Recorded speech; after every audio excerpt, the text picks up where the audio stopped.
Very interesting. You see, heat treatment of the metals. You see, this is the real interesting stuff there, Fredo. And you have to always consider the temperature at which you prepare the metals before you weld them. What do you mean? If you don't... Oh, hello, puppies. My little puppies, hello. Oh, my brave, fearless little puppies. It's so good to see you all again. Roman, the top dog welder here, bringing it to you real, live, on YouTube. Been away for a little while, my little puppies, because, you know, when you're welding in space, because you think, well, I should take a job, because, you know, things are crazy here on planet Earth, and you go up into space, and you make some real good money doing them space welds on the space stations. You never really think about how you're going to get back with the quarantine, because just like a quarantine here on Earth, there's a quarantine out in space. So needless to say, I'm going to do a special fit test where they put you through a breathing apparatus, and basically I had to shave my face this morning and do a fit test, and now I'm home.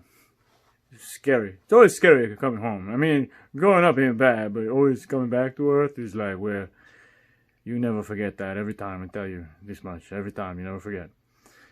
Anyway, I've been away for a while. Some of you were saying that Roman might have been killed by the corona. This is not the case. Roman was far away from the corona, and he is now in the safety of his own home, in the company of his reference manuals, you know. The only thing I need to read are directions, because if I can read instructions, I can do anything.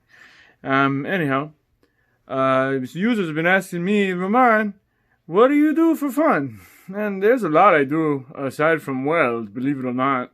The main thing I do from time to time is I hunt the deadliest game.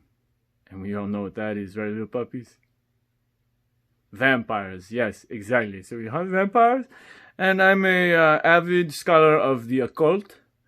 If it's supernatural, I don't know if I believe in ghosts, but I see ghosts sometimes, and there's some ghostly looking people out there, and I wonder sometimes, is that guy, is he a ghost? Is he not a ghost? Is he real? I don't even know. Anyway, a big practical hobby I have, something that everybody can get into, because it's hard to be a vampire hunter or a scholar of the occult, because it takes a lot of time and practice. But, you know, if there's a hobby you want to get into that's easy, it's something I've been into now for, I'd say, about 6 or 7 of the Mondays. And that is collecting antique plastic grocery bags. So yes, since I don't know you have heard, we can no longer use plastic grocery bags at the store. So you know, Roman sees times changing, and he takes advantage of an opportunity. So what I did was I started collecting these, and I spare you showing you the whole collection. I'm just going to show you the one of the prized gems I have, and this right here. See this? This is a mint condition ShopRite grocery bag. Still has that crisp tenacity of a fresh bag just pulled right off the rack at the end of the cash register.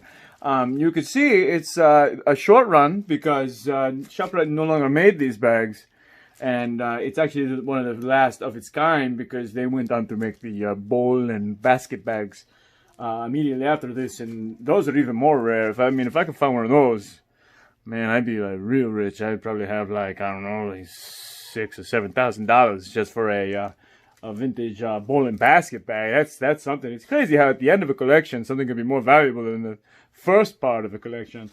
So this is the ShopRite bag, and I don't know. I think maybe I might, you know, if I hit 1,000 followers on the YouTube or the Twitter or the Instagram, I might give this away to the lucky subscriber who hits that number 1,000 mark. It could be you. I own it. I don't need it no more. I mean, I have a couple, but I'm willing to borrow one for someone really special out there. So, if you really like grocery bags, if you like, you know, welding, if you like Roman, I would suggest liking and subscribing the video, then going over to the Instagram, then go over to the Twitter and follow Roman the Top Dog Welder. And if you have any questions, you can always email me on my Gmail. That is Roman, the top dog welder at gmail.com. And remember this, my fanged, fearless little puppies. You're not afraid. You're out there welding. You owe it all to me.